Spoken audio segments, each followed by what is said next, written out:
Art Bowser. I am a follower of the comics alternative with the two guys with PhDs, and I just love it, and I am a Patreon helper. I donate a little bit, and you should too.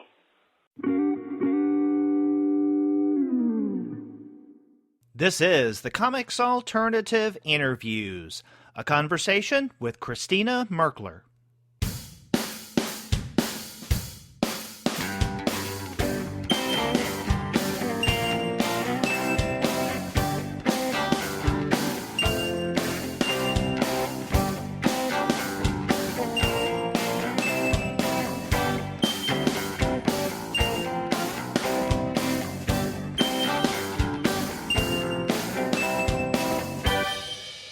Hello and welcome to another episode of the Comics Alternative Interviews.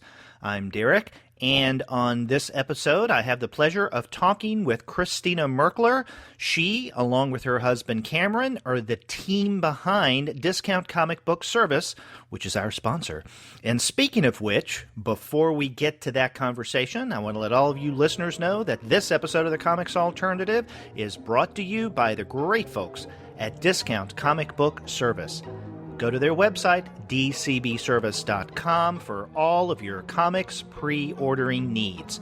There you're going to find all DC, Marvel, Image, and Dark Horse titles at 40% off of the cover price if you pre-order.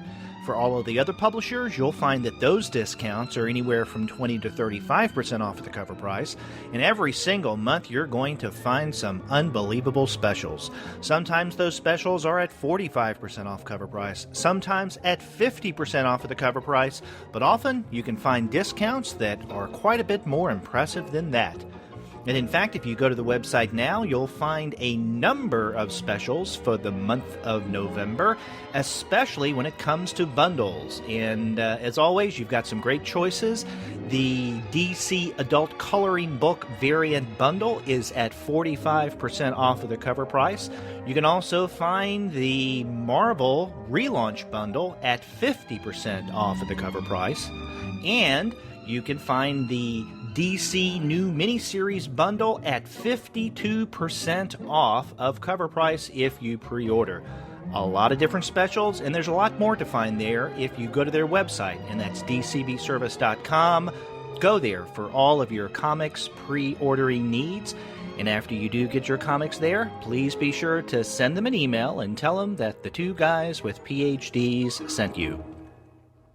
So I had a conversation with Christina Merkler for the podcast. In fact, this is something that she and I have been planning for quite a while, but we just couldn't coordinate our schedules. I wanted to have her on the show because although we've interviewed many different creators and publishers, we've never talked with anyone who looks at comics from a retail perspective. And since DCB Service is the official sponsor of the Comics Alternative, I thought what better person to talk to than Christina. So she gives us some of the lowdowns on the ins and outs that go into retail comics and how that connects back up with publishers and creators. So let's take a listen to that interview.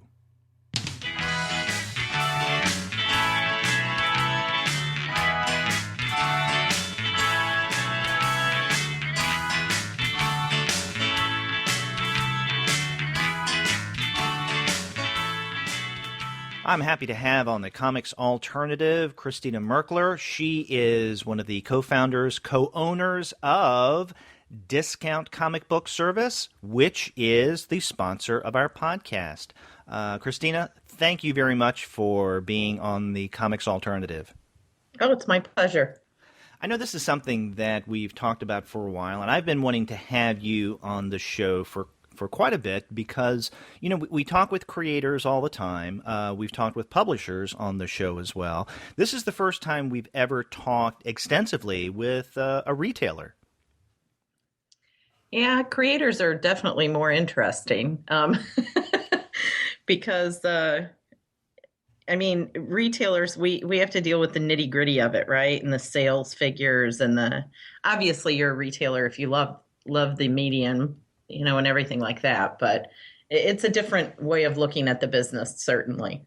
Well, let's start there. You say you have to love the medium in order to really get into it like you are. What is your background with comics? My background is that I'm married to a man who has loved comics since he was 6 years old. Cameron and I will celebrate our 25th wedding anniversary next year. Congratulations. Thank you. But when I first met him and we were dating, he didn't, of course, show me the collection right off. It's probably a good idea. And when we met, when we finally were engaged, I think, is when he really started to show me, his collection. And I mean, he had just boxes and boxes. It was crazy. And it was completely foreign to me. And then, we got married. We had our children early, and later, because the business kind of gave us a little extra time between the third and fourth child. But he was super passionate about it. I'd go to the comic book store with him, every week. And originally, we had a comic book store in town that was on Broadway in Fort Wayne. And it was an older gentleman, Gerald, and it's funny because that was my first interaction with a comic retailer. And he worked at the post office full time. So the shop was only open from 4 to 8 at night or at 9. I don't even remember. And then on the weekends. And he, we'd go there and it was this little dank kind of poorly lit shop that just had boxes and boxes of stuff. And it was literally walking into a completely different thing than I had ever dealt with. When we met, we were both working at Hudson's department store, which is essentially what bought Marshall Field's. It's like a Macy's. And, I was working in Estee Lauder in cosmetics. So, comics were completely foreign to me. Once we got engaged, he would give me books to read. And my first book that I ever read was a Miss Tree Quarterly. I don't even know who published it, but it was essentially this female detective. And it was kind of like a Dick Tracy type, story. And I liked it. And I read all the ones that he had, that were readily available to him, just pulling them out of a box. And then the second thing I read was Sandman. And I didn't read it from the beginning. He just handed me, the latest issue. I mean, this was almost 25 years ago, or it was 25 years ago. So, I mean, it was still coming out in singles. And he then gave me Hellblazer, I think, was the next. Because I always had a true crime, like a little bit of a, obsession with true crime and stuff like that. So he thought, I think you'd like this, but it has more of a supernatural bent. And, he read everything. I mean, he's a huge DC fan, always has been. Superman was his favorite character. And he, we still it was just him going to the comic shop for the first, 8, 9 years of our marriage. And it was his passion, his, love. But he was in college, getting an accounting degree. So I was in college getting a history degree that I never finished, by the way, because our firstborn. Mm-hmm. And, for the first several years, it was just him. And when we were first married, oh my gosh, we were so poor. We had no money. And even though I feel poor with 4 children, but that's just beside the point. And he had to he literally went from $100 a week to $12 a week that he could afford. So for the first few years in the early 90s, he missed out on a lot of books that he ended up, I think, later picking up, once the business actually got going. So how did the business get going? How did you guys get into your first shop? Well, we did it the opposite way. So most retailers, generally speaking, will say, okay, I want to open a shop and I'm going to, look for real estate and I'm going to go to Diamond and get an account set up. And, he was at this point in 99 when we started, he was with Lincoln Financial Corporation. So he had been with Ernst & Young. He got picked up as, Lincoln was a client of theirs. He was in audit and he was in derivatives or something at Lincoln. And he came to me after our third child was born. I was so excited. I finally got to stay home. And, our oldest had started kindergarten. So it was like just not going to work, me working and then having two small children at home. And so he came to me and said, he didn't love going to the shop in Fort Wayne because the person who owned it smoked like a chain smoker. And he's like a guy who puts his books in My Light 2s and looks for every little nick on the spine. And, I always told him you could never do mail order because, your books have to be perfect. And he came to me one day and just said, I think I want to start something online. And I said, okay, and he did all this research, of course, and said, I'm going to set up a Diamond account and we'll just start it here. And, he had done a lot of research on other online stores, and most of them had tiered discounts and tiered shipping and tiered this. And, if you bought 10 books, then you got this discount. And he said, I'd much rather just do like an across the board discount. So it's way more simplified. And really at the beginning, it was all him. And I said, okay, I'm going to be super supportive. And I really didn't think much of it. I thought, okay, this will be something that he does. He loves it. It gives him an opportunity to get more of his books at a better discount. And, he created the website on Microsoft front page. We finished our basement. Wow. Yeah. Yeah. And, put carpet in and bought some bookshelves and bought a couple 6-foot tables and a computer, and off we went. At Lincoln, they would, everyone got the Wall Street Journal. And so at the end of the week, he would go and they'd have this like recycling place. He'd stack them up in his car and he'd bring them home, and we'd use those to pack the boxes with. So you'd pack the boxes with old recycled Wall Street Journal. Yes. Wow. And there was so much, and it made it really heavy. And then we started thinking, we should really look into, getting something that's going to lighten those boxes up.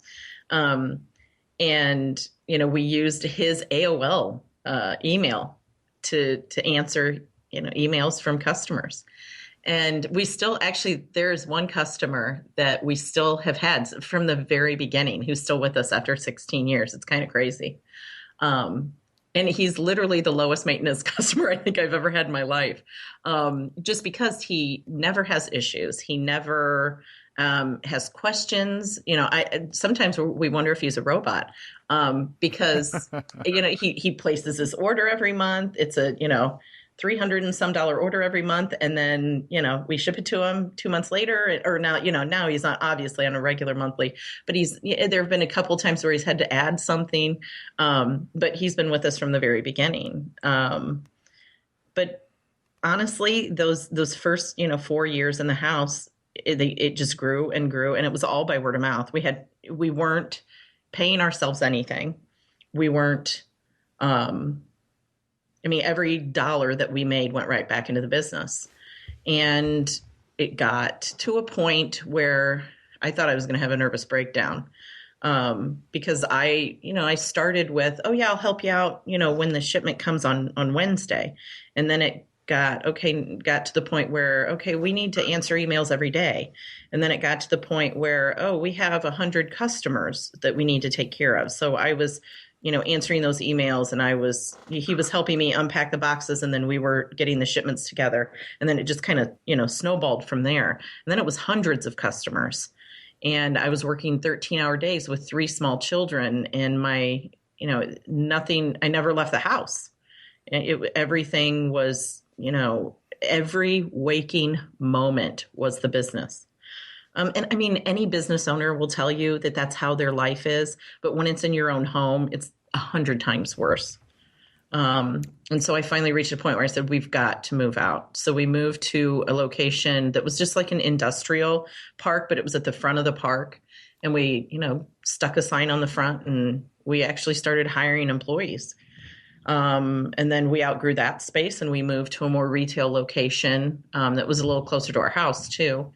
And then we, were there for 5 or 6 years. And then about a year and a half ago, well, it was about 2 years ago, we started looking for a building that we could purchase. You get tired of leasing after a while, and many comic shops, frankly, do not have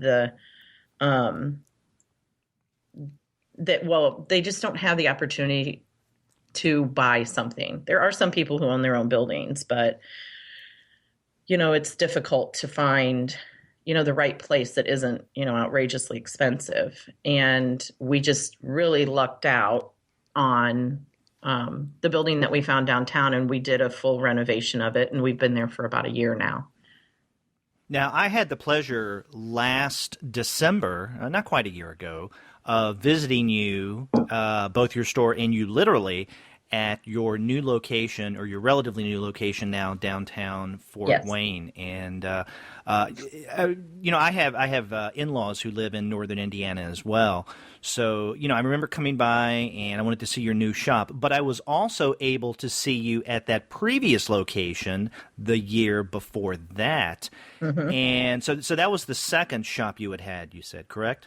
Yes. Yeah, the location. One of the things that struck me about that one is it reminded, and I loved it, it reminded me a lot of this used bookstore that I used to visit constantly when I lived in Greensboro, North Carolina, because it was large. They had shelves all over the place. They had so many titles, so many books, that they had them stacked on the floor. Mm-hmm. And it just reminded me of that, although your books were new, not used. Right. And I think at that point you were, I guess, about to start the transition, not only to the new shop, but also to shipping books down to Memphis. Yeah, so a year ago, August, the biggest probably thing that happened last year for us was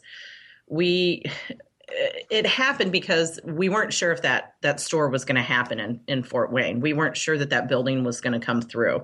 We were waiting for appraisals. The appraisals weren't coming through correctly. I mean, it was just a big nightmare. So we were making a decision whether to move the business to Memphis. And the reason that we did move in stock trades there is because Diamond Comic Distributors is in Olive Branch, Mississippi, which is essentially a suburb of Memphis. So, we were having problems with in-stock trades anyway, because we held well over $1 million worth of inventory in stock, multiple copies of everything, but we also sell, hundreds of copies of everything every day. So we were having issues with it, just the replenishment of inventory and waiting to get it from Olive Branch. And if they shorted us a title, it was like a 5-day, 6-day period. And if we were over a weekend, it was even worse. So, we were making some major decisions. Hey, if this building falls through, we're just going to move everything to Memphis. Then we finally didn't think they were going through, and we decided to make the move to Memphis. And then the week later, they said, okay, we figured it out. So we didn't want to walk away from the Fort Wayne location because everyone had worked so hard that we were involved with to get that done. So we decided that it would be best to just move in-stock trades down there. We're not thrilled about it, obviously, right? I mean, it's been over a year that I've had to live without my husband on a regular basis, which is kind of crazy. But the reason that we decided not to move down is we have a 17-year-old who is a junior in high school this year. And, he said his life would end if we moved him away. And I totally got that, because I grew up, my dad was in the military, and I didn't live in the same place for more than 3 years. So, all of my children have lived here, gone to school with the same kids since preschool. And I kind of wanted that for them. Our youngest will be moving to Memphis with us in a year and a half when Quinn does graduate. But she's a different personality too. He has a very close group of friends. He is very ordered. He's a little OCD. And he is just a kid that wouldn't have handled moving well. My Karis, my youngest, totally will. She's just, she's definitely more my personality, very outgoing and makes friends very easily. And so we think she'll be okay. And she'll be going into 7th grade. So she'll have, some time to really make some good friends before she hits high school and things like that. In-stock trades, though, has flourished being down there. And frankly, what the month that we moved to Memphis, this was the same month that Diamond, and most people don't know this, and most creators don't know this, but Diamond had a software issue where Olive Branch just turned into a nightmare. So had we not moved down there, and in-stock trades would have seen some serious issues, because they were seeing serious issues when we moved down there, but we were at least being able to take care of it within a day or two, where it would have taken weeks to get product if we were getting it in Fort Wayne. So it was the best thing we could have done. Wow, so great timing on your part, unbeknownst to you guys. Right. And unfortunately, I was afraid it was going to break Cameron at one point, because he was, and he's still, he's a workaholic. Anyone who's ever met him knows that about him. He's made me a workaholic, which kind of irritates me because I feel guilty. And he always tells me not to feel guilty, but I feel guilty if he's calling me and he's still at work and I'm home sitting on the couch, reading a book or something. But no, it was. Looking back, it was a very difficult time to get through, because they were still dealing with major things. We moved and we had to get everything. It's a lot to take that amount of product, 9 hours south, and set up an entirely new warehouse and get new staff. And, it's definitely been an experience, let me tell you. Right now, it's fantastic. He's got a great staff. They've come into their own, and their growth is better than DCBS. They're about 2/3 of the DCBS business at this point. Really, in-stock trades is? Yeah. So, which is dollars wise, but it's crazy. It's crazy to think that they're that big. We at DCBS, we work within about, I'd say, 15,000 square feet. We have 31,000 square feet in that new location, but we have a 15,000 square foot warehouse that's on the back of that we're not using right now. We just use it for storage. So, we use about 16,000 square feet, and in-stock uses about 10. So, business-wise, it's about the same, but in-stock takes a lot of space up. So, like in that old location that you saw, that was in-stock trades. That's essentially what we used to make the storefront, was in-stock trades. So anyone in Fort Wayne, had the benefit of going through the in-stock trades inventory every day they walked in the store. When that went away, that was a transition for customers when we moved to the new location. We have an incredible trade inventory now, but it's, not even close to what in-stock trades is. And it never will be. Any normal retailer really can't stock even the amount that I stock. Generally speaking, they're what, 45,000 unique titles. It's not conducive. So your store in Fort Wayne, the relatively new one that you've had a little more than a year now. So that is both a storefront, a regular comic shop, as well as the base of discount comic book service, where you get everything together, where you ship, package, all of that. Yes. Okay. Now, does the Memphis office with in-stock trades have something similar? In other words, is there a storefront down there? No. Okay. It is pure warehouse. When we move to Memphis, I have every intention of opening a storefront in the downtown area. I'd like to put it in the South Main Arts District. It won't probably be called Discount Comic Book Service or In-Stock Trades for that matter, but it will be owned by us. And I'd really like to have a store in Memphis. And really, Memphis could use a store, from what I could tell. I'm told that there are 2 stores in Memphis. I've never been to them, and I've never heard of them. And, I'm there once a month. They're not, I'd like to find something in a really great location, and just have a really cool store that people can actually walk into and go to. Well, let's talk about your different stores, because in addition to in-stock trades and discount comic book service, you also have My Digital Comics. And so I'm wondering how those different online shops have grown and how they interact.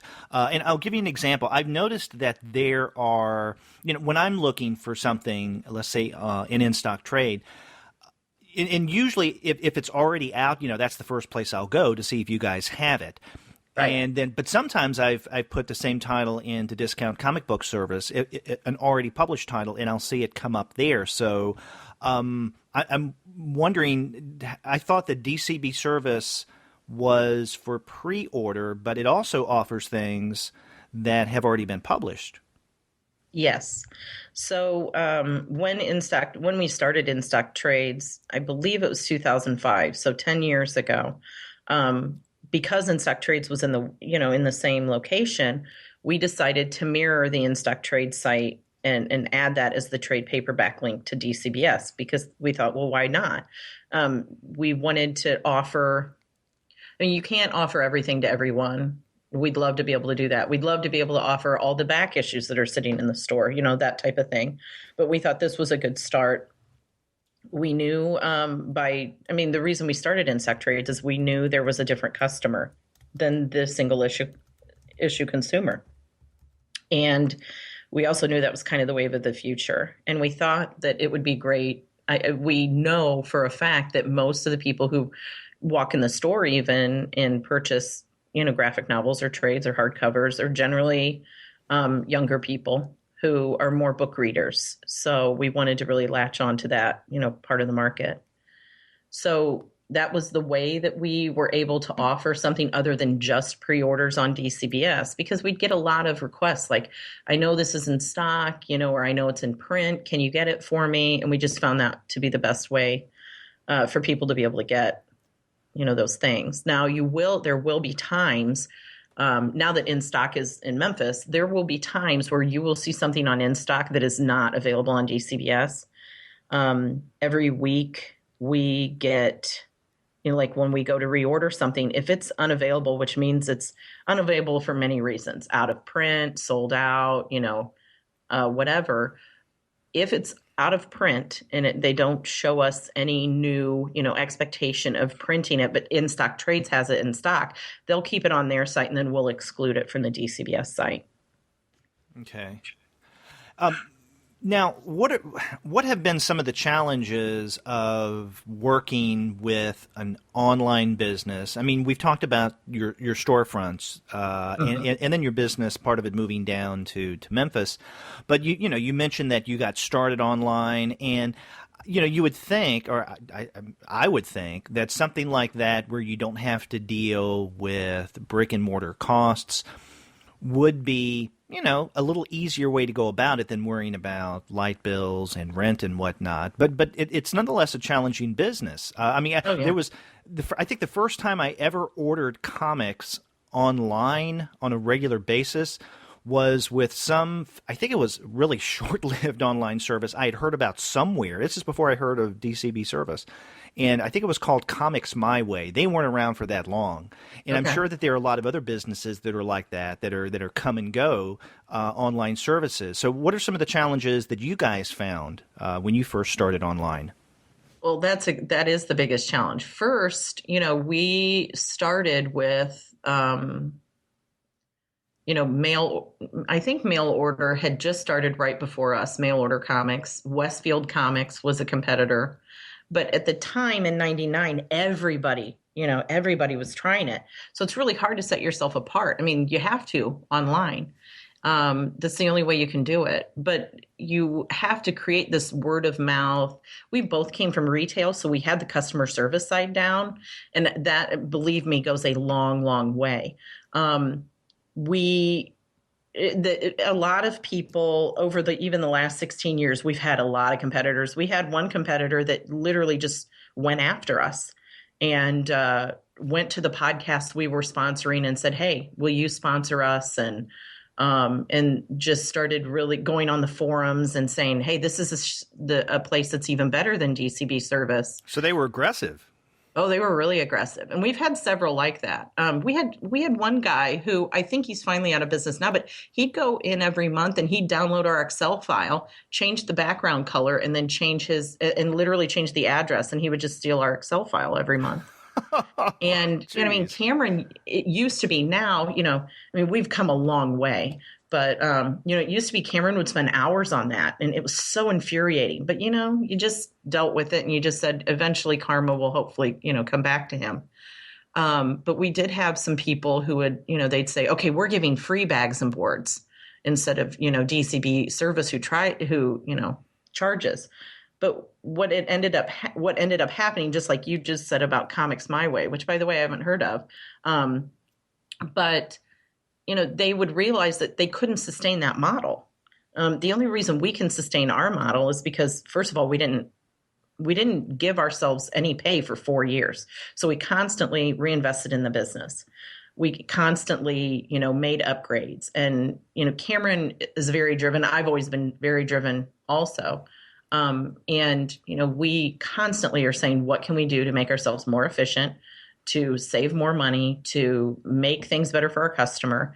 And many people go in, but having done that, we built a following to the point where, we were still 4 years in, people would say, I don't know if I can trust you because, you want to charge me 2 weeks before the stuff comes in. And I don't know if I'm, and we would have to say, we've never been people who've, put customer reviews on our site or anything like that, because, anyone can give you good reviews. It just, we would tell people, this is how many years we've been in business. This is how we run things, and hope for the best. And by that word of mouth, we were able to get to the volume that made sense for us. But we had, Mail Order Comics was one of our most major competitors. And several years ago, they went on a podcast and they said, okay, we're going to offer this percentage for the next 5 years. We're going to add an extra percent off. And, by the time we hit the end of the 5 years, we're going to be at 40% off, major publishers. And then we're going to do this and we're going to do that and we're going to do this. And Cameron said, we've got to do something about them. We've got to figure out how to compete with them. And so he said, we're just going to do 40% in January. And this was like in October. And we're going to go to flat rate shipping. And so we ran all the numbers and we said, yeah, we think we can do this now with our volume. And we did. And mail order never did that. They did the 1%, I think, the next year, and then it never happened again. And I'm not sure if you know this, but we actually purchased mail order a couple of years ago. Oh. And it wasn't because of that. That the person who originally owned mail order had sold about 5 years ago. And the young man who purchased mail order, he probably just didn't have the right tools to maintain that business properly. And they got into a lot of trouble.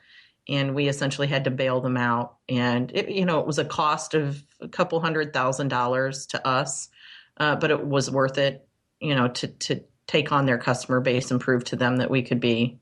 And, many people, I'm sure you know this just as well as with local comic shops, people are loyal to their shop if their shop treats them well. Mm-hmm. So really the only time that you're going to say, no, I'm not doing this anymore, I'm going to find someone else, is either if you have financial restrictions, so badly, and your comic shop won't help you out with that, or if you're not being treated well. And, Mail Order Comics was very good at treating their customers well. So we understood that, and we understand there are going to be tons of people in the marketplace. We know we're always going to have competitors. We just want to be the best. So, that's what our constant goal is, to be the best and to be the most efficient. And yes, there are people who it's still never good enough for. And it's unfortunate, but there are some people who just, we don't work for. Mm-hmm. It's interesting as you're going over all of this. I was trying to think, especially when you said something about shop loyalty. I was trying to remember, at what point did I first discover you guys and take the plunge to begin getting my comics through DCB service. And I remember I've been ordering from you guys almost exactly now 5 years, because it was, well, I live in the Dallas-Fort Worth area, so okay.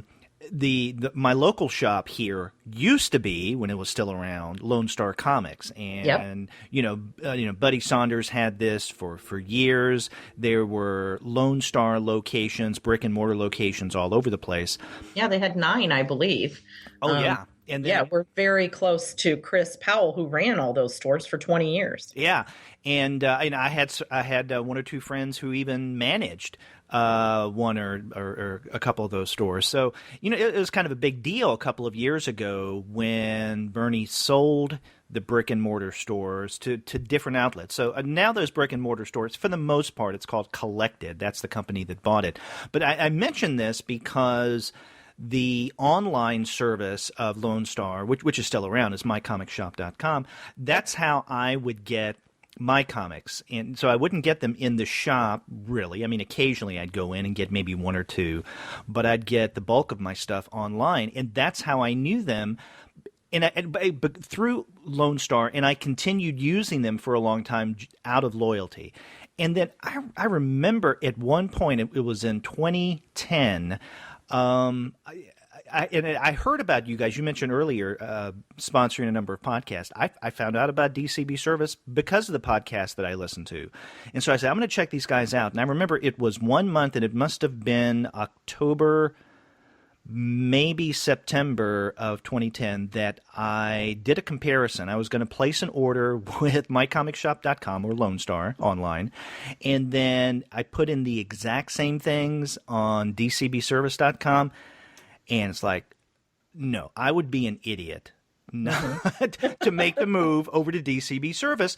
And I didn't feel a little uncomfortable or iffy in going with a new business for no other reason because the podcast that I listened to, two of them in particular, would, you were sponsors of their shows. And I thought, okay, if it's good enough for these guys and they talked you up all the time, I said, it's good enough for me. I'm going to try you guys out. And that's when I started to use Discount Comic Book Service. And so, you won me away from my loyalty of Lone Star, but I haven't looked back. Well, I mean, we're happy to have anyone who's, who even has a loyal shop that they go to. And we have lots of customers who still go to their shop every week. But there are certain, to check out new things that they weren't maybe sure about and they didn't want to pre-order and make the commitment to. And we're fine with that. I mean, we understand that that's a necessity for some people. But we also, you probably wouldn't be surprised, but we take care of so many people who don't have a shop within like 2 hours of them. Oh, that doesn't surprise me at all. Right. So, I mean, we definitely have, filled a niche within the community that's needed because there are so many shops. And I mean, it's like any business, but comics are kind of crazy that way. You cannot, and I have a friend who's a very good friend, and now she works for Image Comics, but she was a retailer, and she said, so many people just want to turn on the lights and unlock the door. And that is not what the comics business is about. So you are not going to be successful if that's all you want to do. And it is important to have a passion for comics, but it's more important to also, know how to run a business. And so many people say, oh my God, I just love them so much. I love everything about comics, and I love the creators, and I love the artists, and blah, blah, blah. But when it comes down to it, you need to know how to balance a checkbook. You need to know what you should be purchasing, and not always, because a lot of these retailers also will do it with their heart instead of with their head. And it's a difficult business to be in. It's incredibly difficult. You have tons of competitors. And, in the last 16 years, we just keep getting more. I mean, Amazon is this behemoth that no one will ever overcome.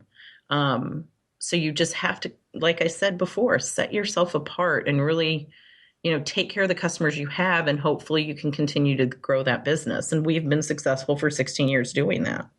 I was going to ask you, speaking of competition, of how things are with, as you put it, the behemoth, Amazon.com, because, they offer on a variety, not everything, but on a variety of their things, really impressive discounts. And as you guys have grown over the years, and someone, especially regarding in-stock trades, what kind of pressures have you felt, if any, in having to match or to compete with what Bezos and company are offering over at Amazon? Well, I mean, that was a huge reason for the move to Memphis. We know that we cannot have essentially a warehouse in almost every state like Amazon does that's going to give you 2-day free shipping. We knew that by moving to Memphis, it put us geographically in a better area. Most, FedEx transit times out of Memphis are 2-day. There are some that still are 3-day. And then, we can't compete with them price-wise, and definitely not, shipping-wise. We can try to get it out as fast as possible.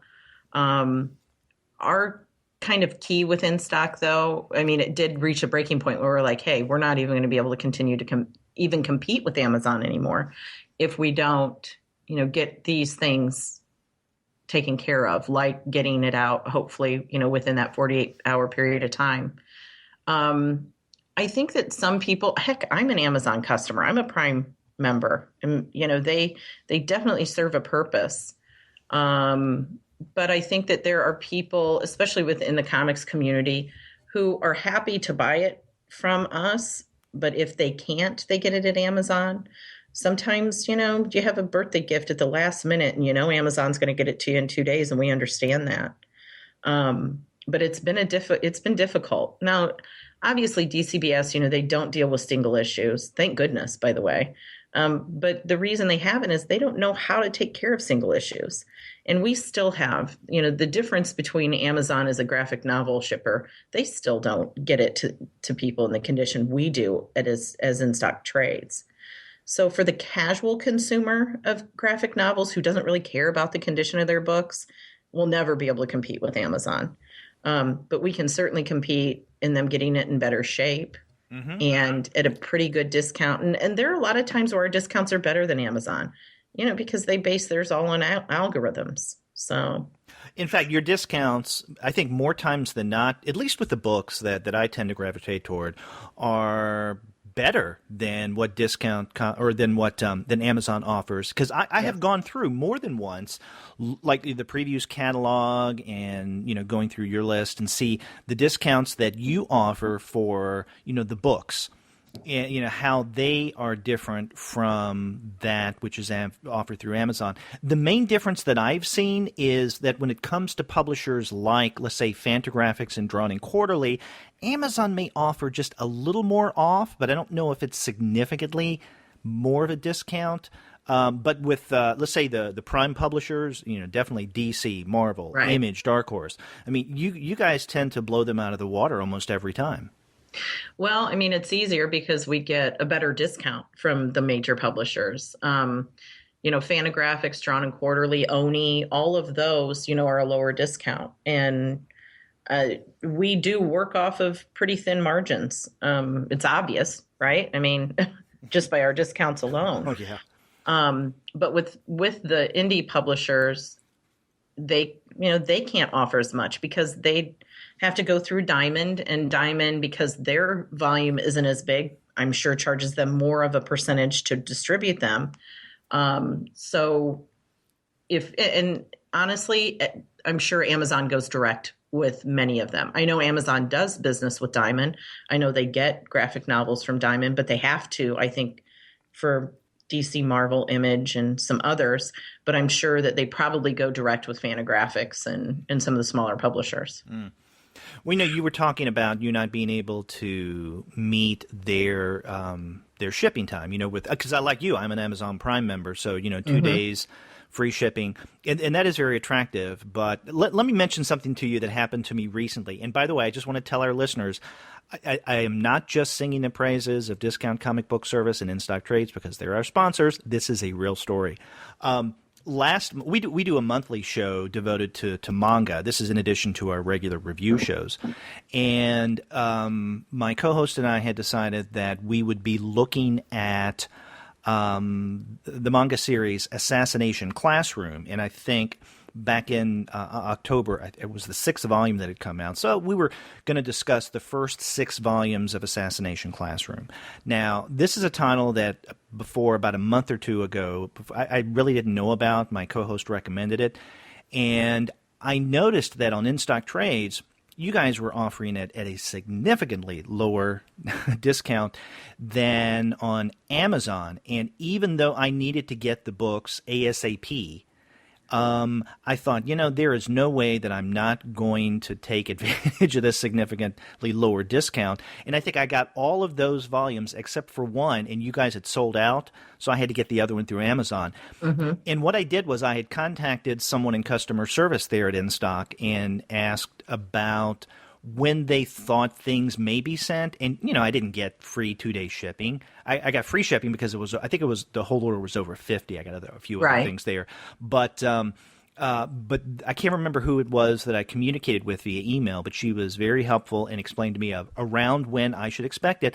I got them in time. I was happy. So I was willing to put up with the unknown in terms of shipping time because of the discounts that you guys offered on those volumes of Assassination Classroom.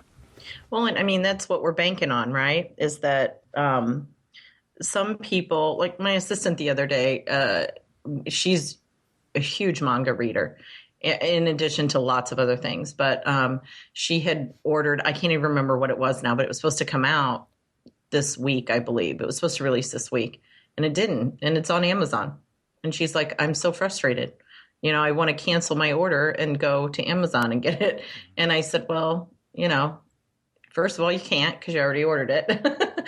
But, she said, I get it. I get it why sometimes people, because she's the impatient one, right? She's the one who, and it wasn't even at a lower discount. She was just more impatient. So you have that customer who says, no, I just want it right now. I don't care if I'm paying $2 more for it.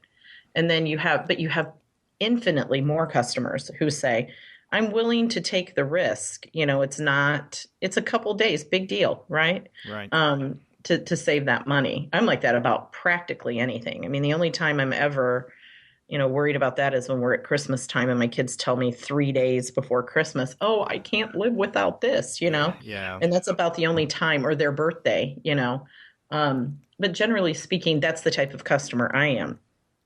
So, yeah, I mean, that's what's helped build us in Stock Trades. Yeah. Well, by the way, if your assistant doesn't already know about our monthly manga episodes, tell her about them. I will. I'm sure she doesn't. She's a big gamer too, and she even told me the other day, she goes, I don't really listen to any comic podcasts. And I'm like, really? But she does listen to some anime, so I'll have to tell her about yours. Yeah, we started this back in late spring of this year. We decided we do several monthly shows. In addition to our regular review shows, we do one just recently, a new one on young readers, so kids and young adult comics. We do another one on web comics.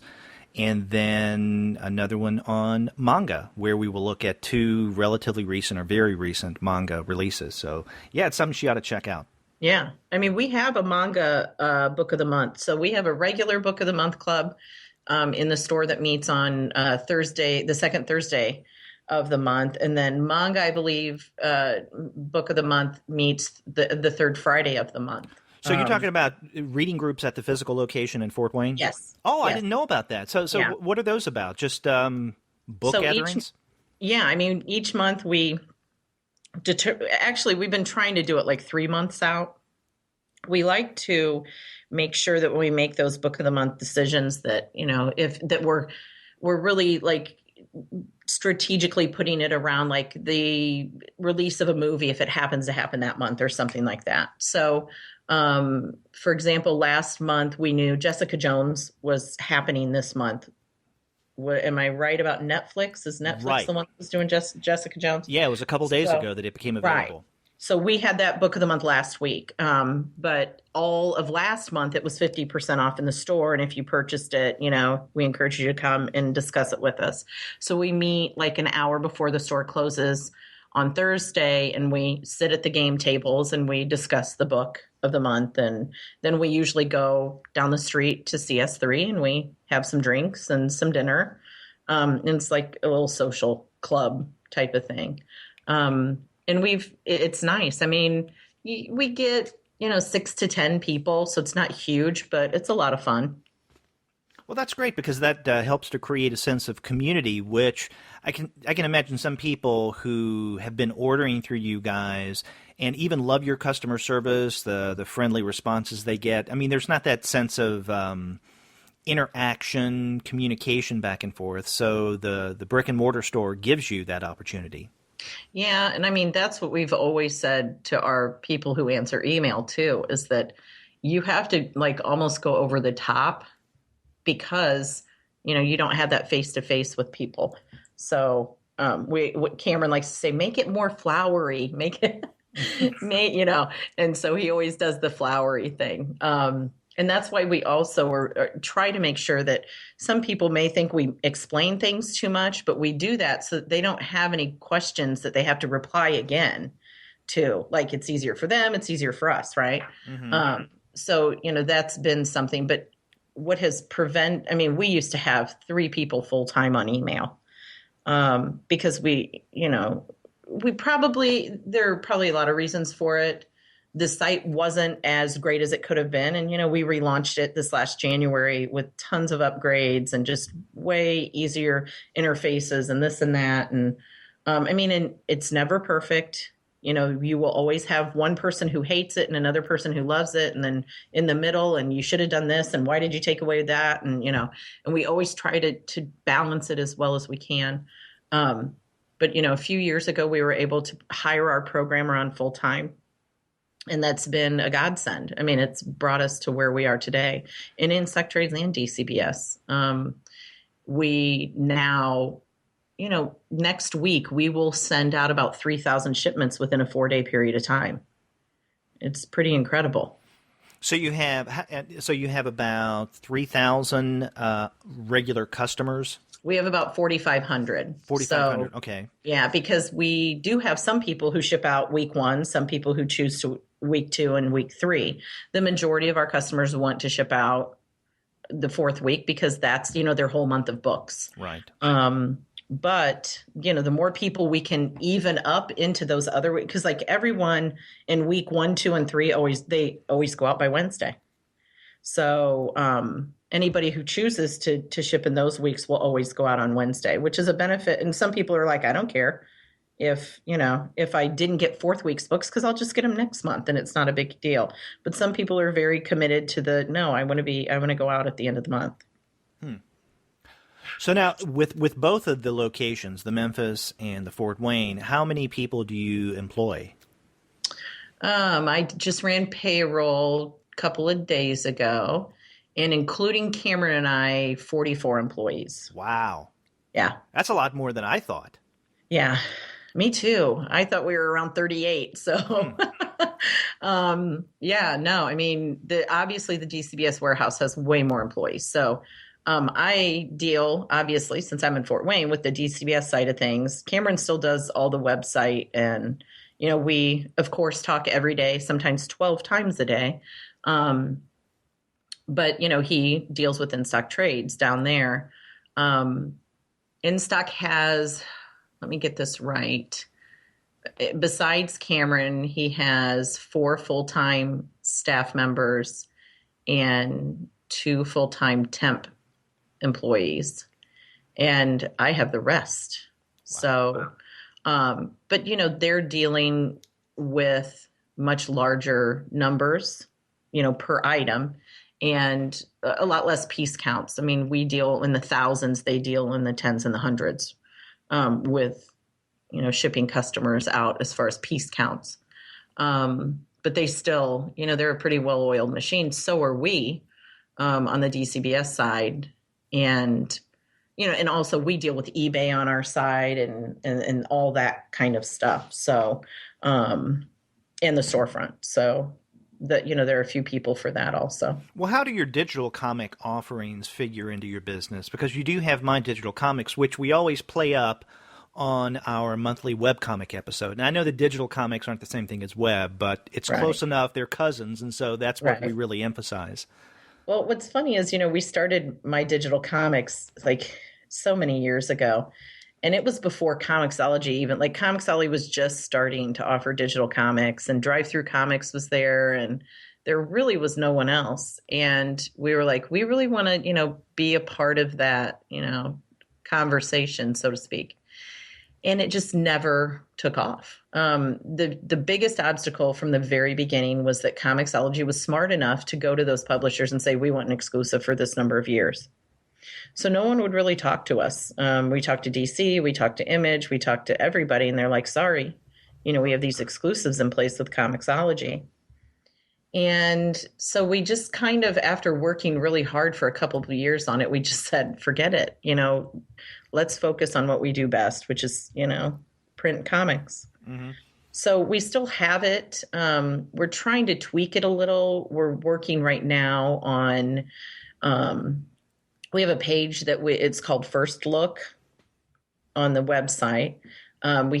Jason just reworked it, and we're going to have previews for new stuff, whether it's for trades, whether it's for single issues.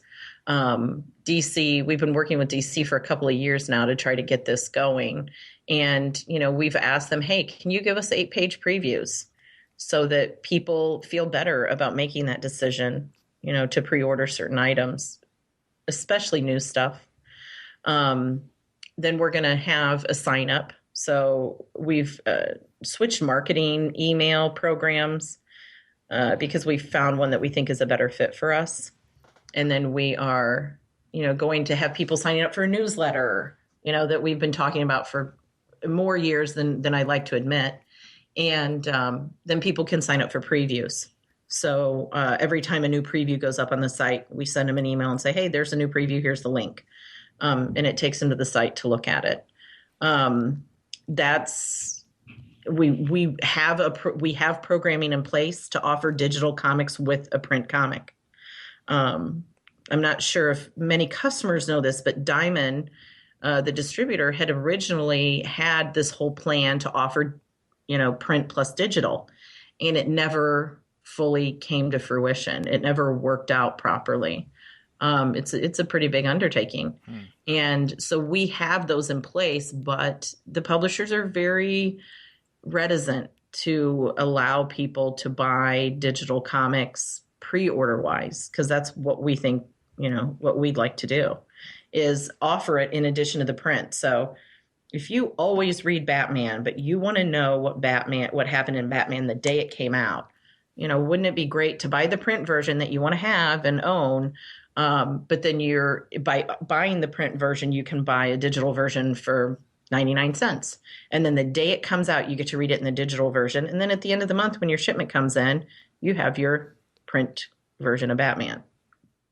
So that's kind of the next step we'd like to see happen. We're not sure.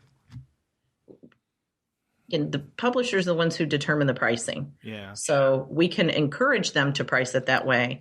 But then they, have all of these restrictions within Comixology about how they can do pricing. So it's kind of hung up some things for us. Now, you guys do have a digital store on Comixology, right? We do. Several years ago when Comixology offered it, before they were even bought by Amazon, we didn't want to be left out in the cold. We didn't want to not be committed to whatever platform our customers wanted to purchase items from. And so, Comixology gives us a cut, and we give a rebate to customers, by using our link. So we're the only ones, by the way, who do that. Anyone else just puts it up, and if they make money, they make money. We don't give the whole amount back to the customer, but we give some of it. I think it's half of it, if I'm not mistaken. And, we did that to offset, first of all, any loss of customers to digital. And also we understand that there are customers who maybe only want to buy all their single issues digitally, but they might have this really cool art book that they want to buy, or a really deluxe hardcover every month they want to buy. And, it incentivizes them to use us to order that by, using their rebate. Now, what kind of presents do you and Cameron make at comics conventions? Because I know I've never been to San Diego, but I've heard people say that they've seen you guys out there. So in addition to going to San Diego, do you do any other conventions? Yes. several years ago, someone who worked for us had suggested, because we had been doing the Wizard conventions, like had several booths actually in Chicago, like 10 years ago. And when that con kind of went to the wayside, he had suggested, why don't you just go to cons and talk to publishers? And we had finally reached a point where we were big enough. And we really had kind of always wanted to stay under the radar. We never really wanted anyone to figure out what we were doing. I mean, not in a shady way, just to, we didn't want anyone stealing our, stealing our idea, right? Mm-hmm. Even though, by the way, anyone who does has to work so darn hard at it that they're probably like, it's not worth it. But so then probably about, 7 years ago, 7 years ago, we decided. We had always gone to like Chicago, and I think it was 6 years ago we decided to go to New York for the first time. New York Comic Con's my favorite con, by the way. I mean, I love San Diego, but New York's just it's more comic to me. And so we decided to, start going to a few. We do C2E2 in the spring. We do, we have Comics Pro because we're members of the Comics Pro retailer organization, and that meeting's always in February. And then we do San Diego, and we do New York Comic Con. I, for the last 2 or 3 years, have done Baltimore Comic Con, which is a great con in September. And I'd really love to go to Heroes. Oh, I was about to say, you definitely have to go to Heroes. Yeah. The only reason we've never gone to Heroes is because it's, generally speaking, it's usually the weekend off of when we're actually in North Carolina with our family. So every other year we stay in the Outer Banks for a week with our entire family of 17 on the beach. And so every year Heroes was always like the weekend that we were getting there or the weekend after we left. And so it's never, been something that we've been able to work out properly. I'd love to go to Emerald City because that's another one that I'd really like to go to. But, basically our presence there is just going and talking to publishers, just having our face in front of them. And, now it's gotten to the point where we know all the publishers, which is very nice. And, we get taken out to dinner and we get to talk business. And, it's a pretty cool thing now, but it's 16 years of work, I guess you could say. Yeah, you found your way there. Yeah. Now, have you given any thought or much thought about selling back issues? And I'm thinking, you were talking earlier about your competition. When it comes to online comics, 2 other biggies are Rosansky's Mile High Comics and then, of course, Saunders' My Comic Shop. And both of those, you can get the back issues. Have you thought of the back issue route? No. I mean, yes and no. Back issues are just a completely different part of the business that takes a whole other type of work. We plan in the next year, and I mean more in the new year, I should say, to have any of our back issues up on the site available for order. Like the week it comes out, any excess that we have, we'd put up on the site so that people can get it. As far as buying back issues and selling them, it's a whole, if you think we work hard doing the pre-order model, back issues are 10 times harder. I mean, and frankly, I'll be honest with you, I sold Buddy 3 pallets last year, and I'm getting ready to sell him another 2.5 pallets because it's just not our business. Our model is to take pre-orders to have the most minimum inventory possible, really zero. I want no inventory to be able to keep offering the discounts we offer. For every extra book I have that somebody didn't pay for or something happened or whatever, it just cuts into that, profit margin. And then I have to rethink how I'm going to, what I'm going to offer the next year. So, I mean, it's never been that bad ever. But, when you take on 3 pallets of extra merchandise, you sell it at a loss. And then you have to say, okay, we've got to figure this out and not have those 3 pallets next year. We've got to really work the numbers and change some policies and make sure, we're not taking on all this excess that we have to sell at a loss. Well, on a month-by-month basis, when you decide on, I mean, you have a variety of different discounts, and that's one of the things we always play up. You have discounts, regardless, but every month you do have quite a number of selected specials where you have the deeper discounts. And so I'm curious how you decide what to put on special, bundles and otherwise. Cameron's the mastermind behind the specials. So he's the one who, generally speaking, it's almost always a number one with a publisher he'll put on special because he wants people to try them. And generally speaking, if he feels that something that will bundle well, like all of the Marvel, new number ones for the fourth time in 2 years or whatever, or, or all of the Valiant universe, that type of thing. Then we kind of go back, and at one point Image, we went to a Skybound breakfast, and Robert was saying, hey, these couple of titles, these numbers really aren't as good as we think they should be. And so we decided to do a Skybound bundle to see if we could, move those numbers any. Then he lets me go through and just pick some because he reads essentially everything, but I've never read really superhero stuff or anything. I don't think there's anything wrong with it. It's just never been kind of in my wheelhouse. So I get to pick, the indie stuff. I love Fantagraphics. I love Drawn and Quarterly and Oni and Image and, Vertigo and Icon and those types of things. So, sometimes he'll let me, but he also, when we're determining the specials, he doesn't like to do a special on something that's a one shot because that doesn't grow the readership, right? So the key is to do a special on something that you think is going to be an ongoing thing so that they get into it, they like it, and then they have to have it. It's kind of, we're kind of drug dealers.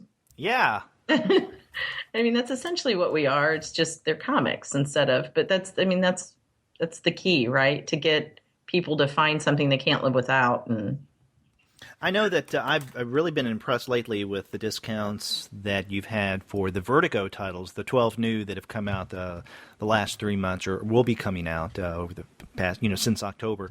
Right. 75% off. It's like you definitely can't beat that.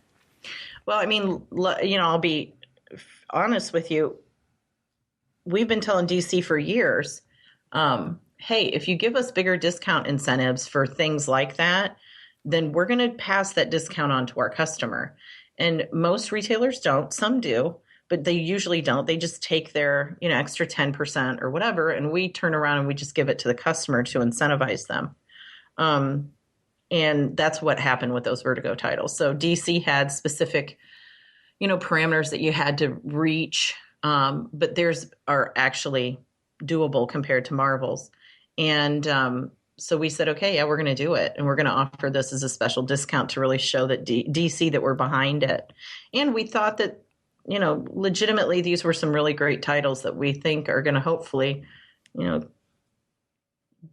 see the long haul, so to speak, right? And be able to actually help reinvigorate the Vertigo line. Yeah. So every time you see something even like that, generally speaking, it'll be because the publisher is giving us a better discount. And so we're just passing it on to the customer. Now, I've also noticed that you've really pared back on your Image bundles. That might be just because that we weren't seeing really any movement with that. So I think the Image customer is different. There are some people who just buy everything Image, but I think Image customers, they're probably a lot like me. I just buy what I like. And, with DC and Marvel, it's easier to do the bundles because when you are a DC fan, like Cameron, so to speak, he buys everything. And so it's easier to because it's, like a shared universe and it all kind of interconnects. And especially with Marvel now, everything, kind of is in the same. Yeah, they have a few titles outside the normal universe and whatever, but generally speaking, they all, especially with Secret Wars, they all interconnected. Right. So it's easier to bundle those. We were bundling image, and we weren't really seeing, this uptick of people saying, oh, yeah, I just want it all. And then you just say, okay, it's not worth giving that extra 10% if we're not seeing it really move the number on those titles. That makes sense because, I was someone who would almost always get image bundles when I would order from you guys.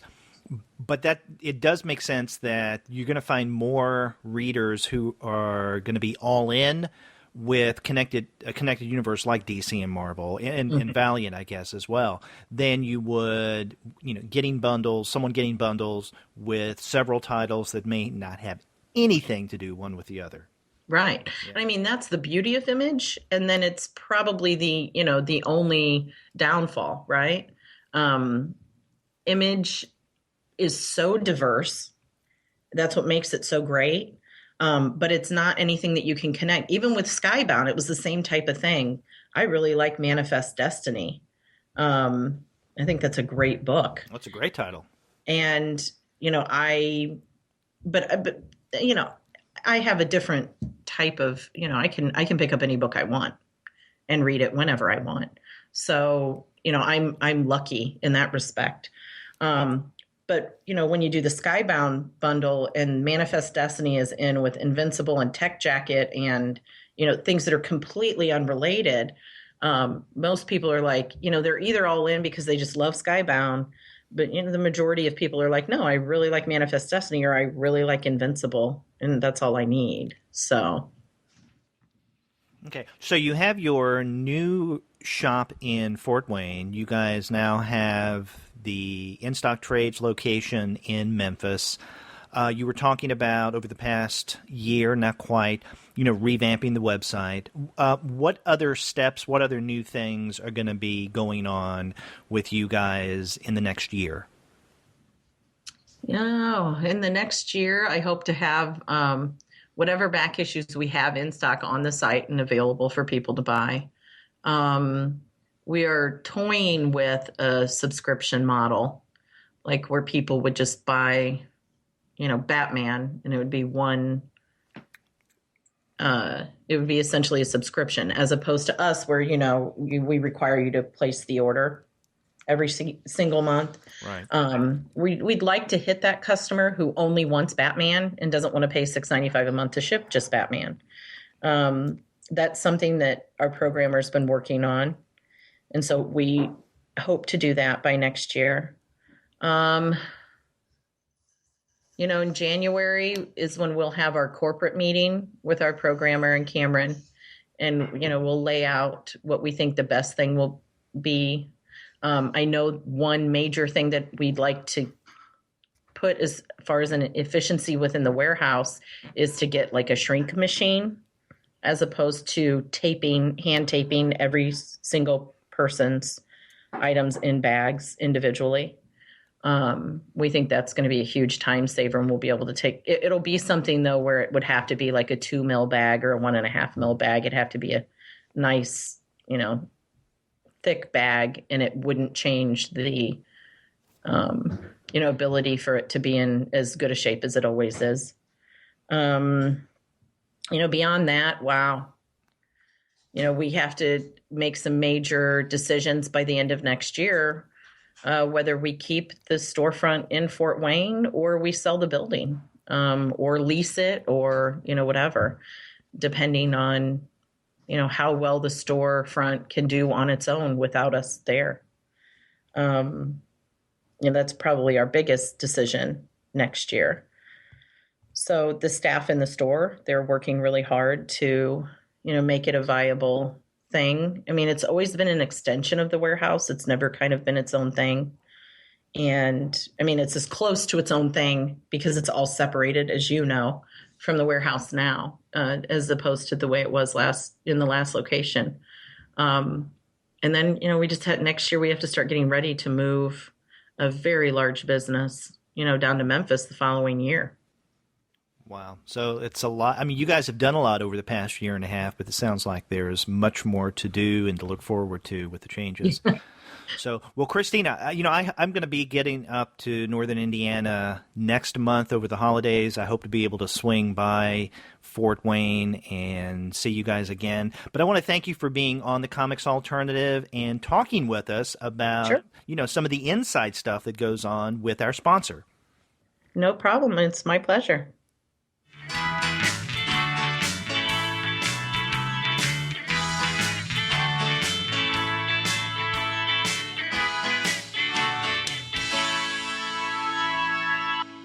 So, there you go. My conversation with Christina Merkler. I had a great time talking with her, learning about some of the ins and outs of Discount Comic Book Service, why they make the decisions that they do, and also a little background history of the founding of the business. So thanks again, Christina, for taking the time and talking with me for the Comics Alternative.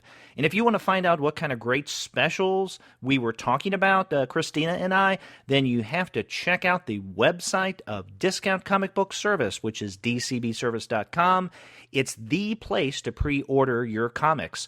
Or you can go to instocktrades.com because, as we learned, you'll find specials that are equally as impressive. And after you do get your comics at either Discount Comic Book Service or In Stock Trades, get in touch with us and let us know the kind of things that you're going to be reading. If you go to the website, comicsalternative.com, you'll find that you can send us a voice message through the wonders of SpeakPipe. Or you can call us the old-fashioned way. Our phone number is 415-3-COMICS. That's 415-326-6427. You can also email us. We're 2guys@comicsalternative.com, or you can email me directly. I'm Derek at comicsalternative.com. And as many of you do, you can communicate with us through Twitter. Our handle is @2guys with PhDs. You can also find us elsewhere in the social media verse, such as on Facebook, on Tumblr, on Instagram, on Google+, and on Pinterest. We even have a YouTube channel. You can subscribe to the podcast through iTunes. You can stream us on Stitcher. You can also find us on TuneIn, and you can find every single one of our episodes, as well as our reviews and the comics-related commentary that we post on our blog. And that's at the website, comicsalternative.com. Hope you had a great time listening to my conversation with Christina, and come back later for more interview fun.